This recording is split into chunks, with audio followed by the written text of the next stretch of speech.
Hey, what's going on? It's your boy Brandon Bird, man. Just really want to get up on to you, get with a video.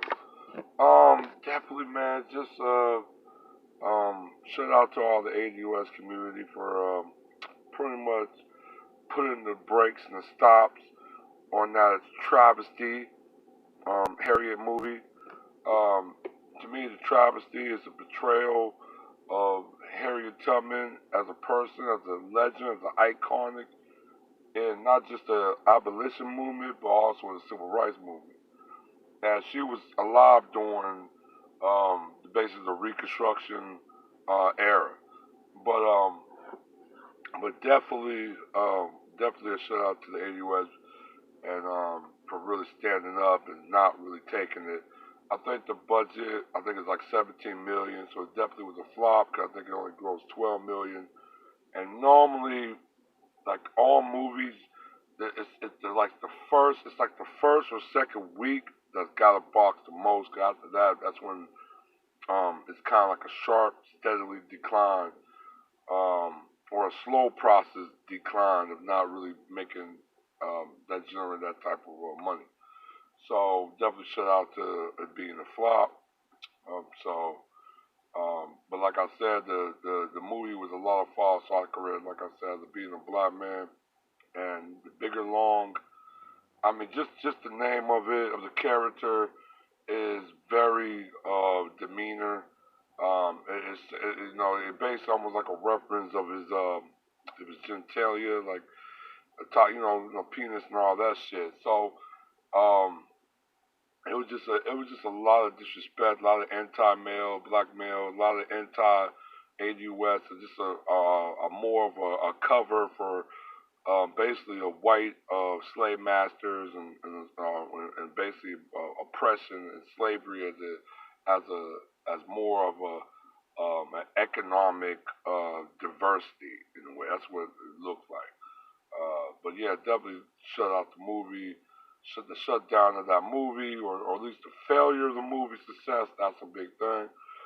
I definitely want to talk about um, that movie failed. Now, as being created as a black woman in this film, you think they might, but this is where Bear Witcher and Coons and all that become very dangerous in a way, because as you see, they alter Harriet Tubman's life, and they alter the environment and the situation of slavery in Americas. So in a way they did, they basically chose to rewrite history into what to think into a way of their um, desires and what they wish to fantasize the most of. Now they could have made historical reference and put in actually white women as to be slave catching or in a way of a bounty hunter or something like that. Now there were white women that was involved with the slave catching. Actually, it was one white woman who was brutally involved in slave trading, kidnapping, and etc. Her name was Patty Cannon. Now the real name I think is Lucreta Patricia Hanley, but she goes by Patty Cannon. A demonic figure in historic record, very demonic. She was actually she basically killed herself in jail, but she was sentenced to death. Uh, basically killing four black people. Three of them were children. One was basically infant, and she during her time in jail or whatever, when she was awaiting to be hanged, she actually confessed to several dozens, at least 2 dozens more murders. Now these are all black. The victims were all black or ADUS. So it was definitely a chilling account. And she was actually a co-leader. I mean, she was and it was like a family. It was a Johnson Cannon gang. I was also like a family-run business because her children, her husband, his brothers and stuff like that were all involved in kidnapping, slave trading, and they also operated in Pennsylvania, Maryland, and Delaware, near the Delaware, like near like a peninsula area. But very vicious gang. Now they only have records of the members only being four, but there were many more that was actually involved with operations. I mean, like I said, the operation lasted for 10 years. It lasted from 1820 to damn near 1830. So it was definitely after the slave trade. But like I told you, the slave trade was still going on in America, in the Western Hemisphere, because the slave trade banned shit was only pertaining to Africa, not really towards the Caribbean or something like that. So, or domestic slave trading that was going on from the north and the south and everything else. So all these were still going on. Um, Now, the thing about the gang was they called. She was actually because the amount and the huge of the operation was they called it the reverse Underground Railroad because they were sneaking a lot of kidnapped captives. They were taking them to certain gang members' houses, stashing them, keeping them for a couple weeks there, and moving them because they had to move this through night because some of these were in areas of basically of slavery was kind of abolished.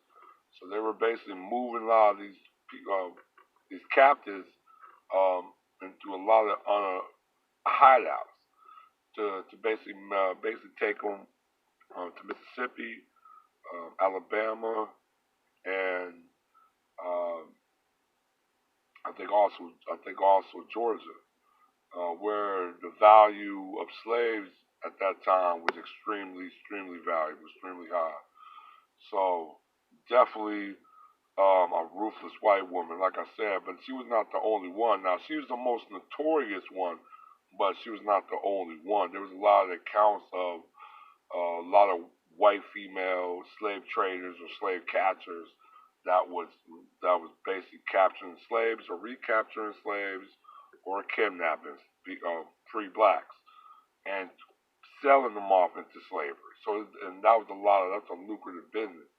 Um, but yeah, it was definitely of the now there were some mixed black biracial mixed black um, um, people that was involved in the operation. Actually, one of them actually actually was sentenced for 40 years in prison in his involvement in slave trade and kidnapping and and the other activities that they were doing to allow these free blacks. And he was actually a mixed person. Um, his name was John Purcell, but they called him AKA. His name was based. He went by John Smith. So, but he died in prison. But he was sentenced for 4 years, 40 years. She bought a couple mixed black children, boys. Um, she basically got them to lure black children because really her target was young people, mainly children. Not really a lot of adults. I think they did capture some adults, but they really was targeting the black children because um, and that's basically was more is more value in children than adults. But also too, she was definitely just demonic. Like I said, she threw one of the black children into a fire one time because she just for the thrill of it. So a very demonic type of person that basically was that definitely was that did exist, and not the only one that exists during that period at that time. Um, like I said, now obviously the governor and the mayor of Philadelphia and Pennsylvania. I think at the time, the mayor was Watson. The governor was Schultz. actually led a rescuing mission to basically retrieve these three blacks that was kidnapped. They also put a $500 reward, and they did basically retrieved a lot of the missing free blacks that were sold off in the in the South and stuff. But I think one did apparently die. I think it was a guy, but he was basically beaten to death. So that's why they actually they everybody was alive but one, and that's why I'll let you know. That movie is not just a dangerous exploitation of black people, but of an anti-black man to basically vilify that black man is the reason of slavery, even though white women was one of the main adversaries and beneficiary of holding the institution of slavery for the United States. So, and I just want to say, I just really want to give that account. You know what I'm saying? I think like history is trying to be reshaped, and that needs to be stopped pronto. Because that could be dangerous implications. What's going on with Comcast with the 1866 Civil Rights Act, and also these traitors, because they're traitors, and the people that defended it, I have to look at you the same way as a traitor. This is you becoming implicit to white supremacy as you becoming implicit to basically of something that's really anti-black, anti-AUS. But that's really all I gotta say. I'll probably hit you guys up with a video real soon enough, and I'll talk to you guys later. All right, one.